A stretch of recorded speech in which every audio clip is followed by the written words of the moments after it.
We've relocated the Element Wealth Studios to Fulton, Mississippi in the Davis Event Center on the campus of Itawamba Community College, and we are pleased to welcome Dr. Jay Allen, the president of ICC, to the Element Wealth Studios. Dr. Allen, big day. Absolutely. It's fantastic seeing all the smiles on the faces and all the phones raised, taking pictures of the graduates as they walk across the stage. It's awesome. It's a great day, no doubt. It's one of my favorites, but it's also a little bittersweet because I see these students coming across stage that has made huge impacts on our campus from a leadership standpoint and a scholarly standpoint. I'm like, God, how are we going to replace them? Yeah. And then in the fall, this new group comes in, and I'm like, wow, we're going to be okay. This is amazing. So we are just so blessed with some great students. You know, we certainly talk quite a bit on this program as part of our job about the many challenges that face our communities, our state, our nation. And a lot of times it's kind of easy, I guess, to get a little depressed about that. Yeah. But I was just sharing with you, I had the pleasure, the honor of being over at my alma mater, Ole Miss, last week and meeting with the School of Accountancy. And then having interviewed two fabulous ICC students, it gives you great hope and optimism about the future, doesn't it? No doubt.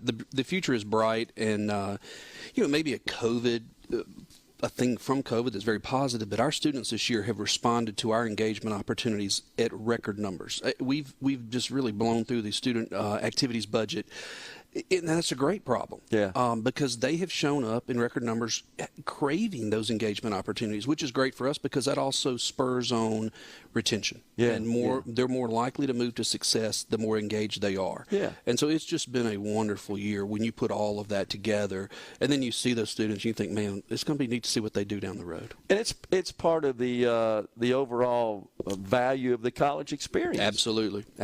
It's so much more than just getting up, going to class, and going back. The more engaged you are, you're building friendships for a lifetime. Yeah. Without a doubt. All right, how many are we graduating today? Just a little over 1,016. 673 walk today. Yeah. So we had a GED graduation last night, which was great, wonderful, great crowd for that. We do that right here on the same stage and give them all the pomp and circumstance. Yep.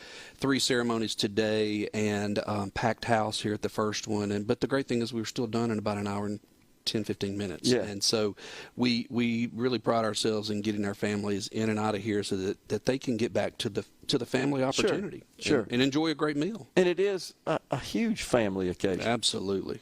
It's something to celebrate. And many of our graduates, they're going to be, you know, 30% or better are going to be first generation college graduates. Okay. So you think about that, they've accomplished something that no one else in their family has done. And so what an honor, what an opportunity. And you could also say what a responsibility. Yeah, sure.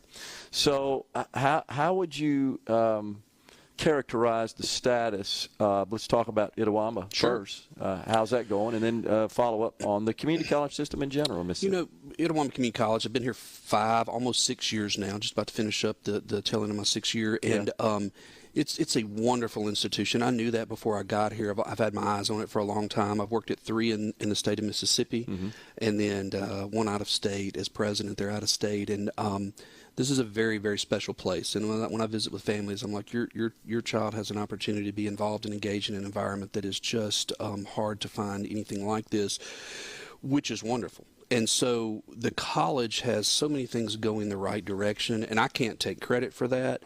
I may sit at the helm, but the reality is it's our leaders that are making things happen. And I talked today in my graduation comments about being the spark, being a spark plug, and you being the spark that's generating movement happening, whether it's where you work, where you learn, or where you lead.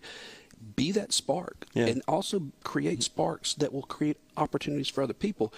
Well, that's what our faculty and staff are doing, and they are answering the call for engagement and for opportunities in and out of the classroom. It's just been amazing. So then we turn our attention to the community college as a whole.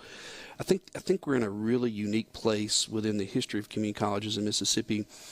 We're in our 75th year here as a community college. When you look at that system and what we're able to do across our state, the beauty of it is we're all autonomous, independent institutions that come together for a common purpose. Yeah. But I can serve my community the way my community needs. And on the coast, they can serve those communities Sure. there the way they need.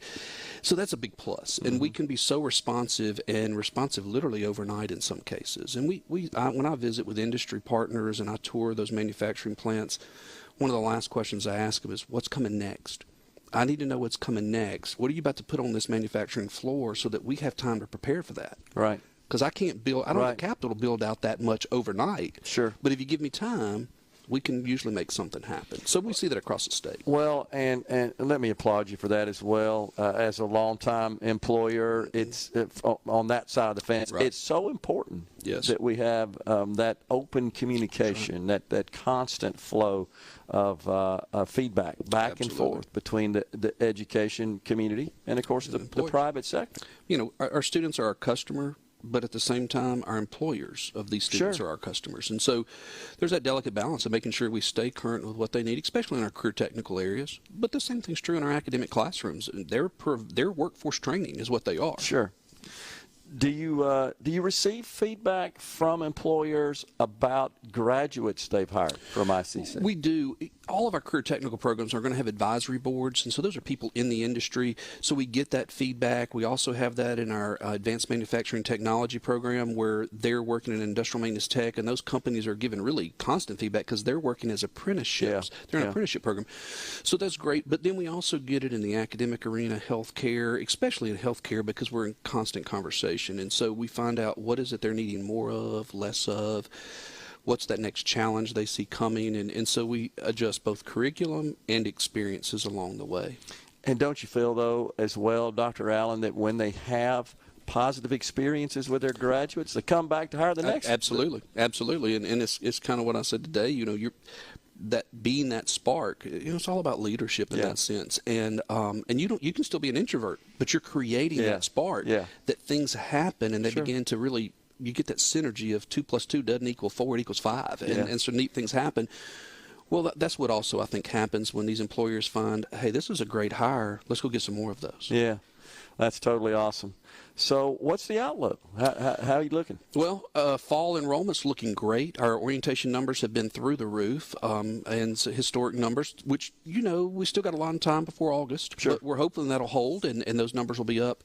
Residence Hall housing has been full for years. We just opened a new residence hall across the street there, Magnolia Hall, just a phenomenal hall for scholars and leaders. It's a separated co-ed, collaborative study spaces in there.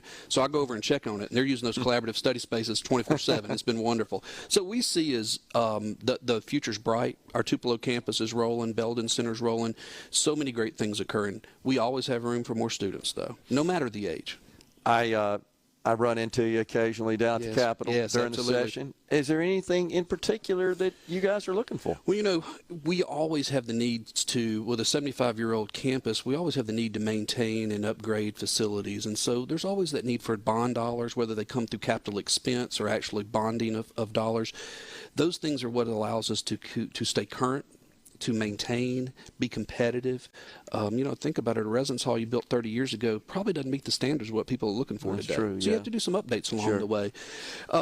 So there's that. Always the need for workforce enhancement. Donnie Bell, Senator Parker have been great about helping us find ways to enhance what we're doing with Accelerate, if it needs to flow through there, which usually it does, on workforce training. And so I think that's the other piece, and I chair that component for the presidents. Okay. So it's a constant conversation of what's next. Okay. And so we added one this year, Gerard, that is nurse navigators, and it was some dollars that Donnie Bell was able to help us get that will flow through Accelerate, and it allows us to hire a navigator or two within our nursing programs that will help guide students in the outside the classroom. So it's not teaching them, it's helping them internalize what they've been taught and then manage the life challenges that come in the way. And we did get some funding, speaking of that, for the nurse programs as well, grant funding. We did. And so those type things always help. We had our CTE Advantage. This is the third year we've received those funds, and that helps us shore up the difference. It cost us $3,000 more to educate a career tech student than an academic student.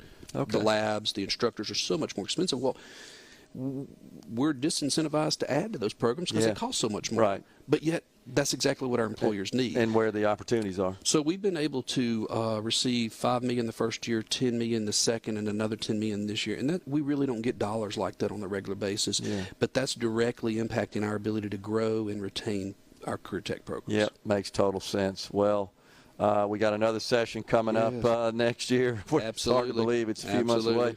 Appreciate you joining us, having us here today, Dr. Allen, and most importantly, congratulations on a successful year. I know the future's bright.